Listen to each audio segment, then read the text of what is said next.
కేసీఆర్ ఉన్నంత వరకే, తర్వాత నిన్ను ఏం చేస్తారు తెలంగాణ నాయకులు అప్పుడు చూడు, తెలిసిపోతుంది నీకు.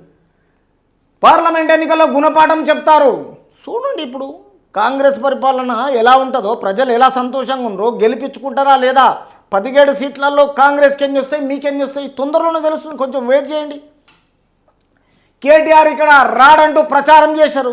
రాడని కాదు, నువ్వు నిజంగానే రాకుండా చేస్తారు. నేను చూడు, ప్రజలే చేస్తారు. అది నీ అహంకార ధోరణి అట్లా ఉంటుంది. అంతరిక్షకులంలో వెళ్ళిన ప్రజలు పిలవగానే వస్తా.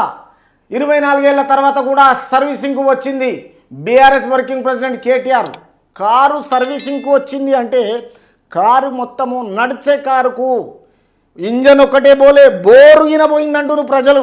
బోరు పోయిన తర్వాత, ఇంజన్ పోయిన తర్వాత, షెడ్డుకి వెళ్ళిన తర్వాత మెకానిక్ అవలీలంగా ఉంటేనే నీ కారు బాగవుతుంది, తిరిగి మళ్ళీ రోడ్డు మీదకి వస్తుంది. కాబట్టి నీ అవినీతి పాలనకు ప్రజలు షెడ్డుకు పంపిరు.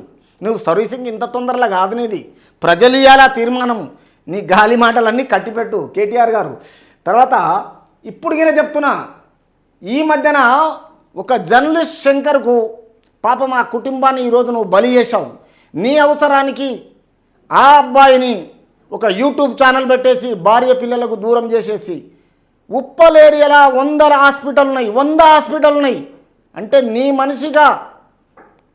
మనిషిగా గుర్తించి తీసుకుపోయి యశోద హాస్పిటల్ సోమాజిగూడలో జాయిన్ చేసినామంటే ఆ అబ్బాయి పక్కా బీఆర్ఎస్ ప్రభుత్వానికి చెందినవాడని గుర్తింపు అయిపోయింది. అంటే మీరు ఎక్కడ దాచుకున్నా దాగదు, అది మీరు ఎన్ని డ్రామాలు వేసినా దాగదు.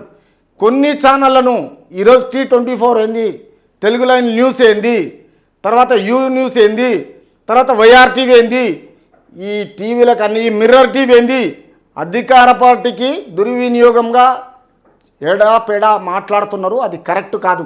మనకు ప్రెస్ మీడియాకు ఎవరైనా పర్వాలేదు, రాజకీయంతో అవసరం లేదు. ప్రెస్ వాళ్లకు ప్రజలను ఉద్దేశించి ప్రజల అవసరాల గురించి మనము మన కోరికలను ప్రజల ముందు ఉంచాలి.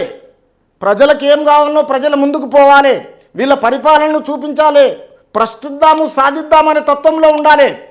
కాబట్టి వీళ్ళు బీఆర్ఎస్ ప్రభుత్వంగా ఉన్న ఒక శంకర్ను ఉపయోగించుకొని తన ఫ్యామిలీకి బలి చేసిండ్రు ఈరోజు బీఆర్ఎస్లు మొత్తం.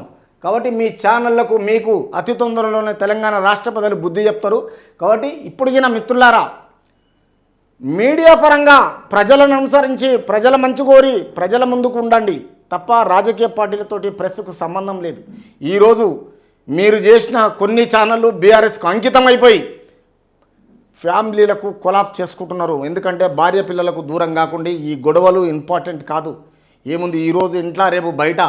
మనము ప్రజలను ఉద్దేశించి ప్రజల అవసరాల గురించి ప్రజలకు మంచి చేసే తత్వంలో ఉంటేనే ప్రెస్ నడిపియండి తప్ప ఒక అక్రెడిటేషన్ లేకుండా ఇలాంటి మాటలు అధికార పార్టీ అంటే ఒక డిజిగ్నేషన్ ప్రకారం ఉన్నప్పుడు మనము ఎవరినైనా పర్వాలేదు, తిట్టడము మనకు రైట్ లేదు. అది జాగ్రత్త. ఎందుకంటే ఎవరైనా పర్వాలేదు, ఇక్కడ నేను ఉండని మీరుండని ఎవరైనా ఉండని ఏ ఛానల్ ఉండని, నీతి నిజాయితీ ఈ అవినీతి పరిపాలనకు చరమగీతం పాడండి. మీరు కరెక్ట్గా ఉండి ప్రజల ముందుకు తీసుకెళ్లే ప్రయత్నం చేయండి. ప్రశ్నిద్దాం సాధిదాన తత్వంలో ఉండండి. కాబట్టి ఇలాంటి బీఆర్ఎస్ పార్టీ చివరికి ఒకప్పుడు 2014లో 42 సీట్లను కేసీఆర్ గారు ఎలా తీసుకున్నాడో బీఆర్ఎస్లో టీడీపీ పార్టీ వాళ్ళను, ఈరోజు వీళ్ళని అందరినీ రేవంత్ రెడ్డి ఒక్క నిమిషం ఎస్ అంటే ఎంత వచ్చేవాళ్ళు ఉన్నారు.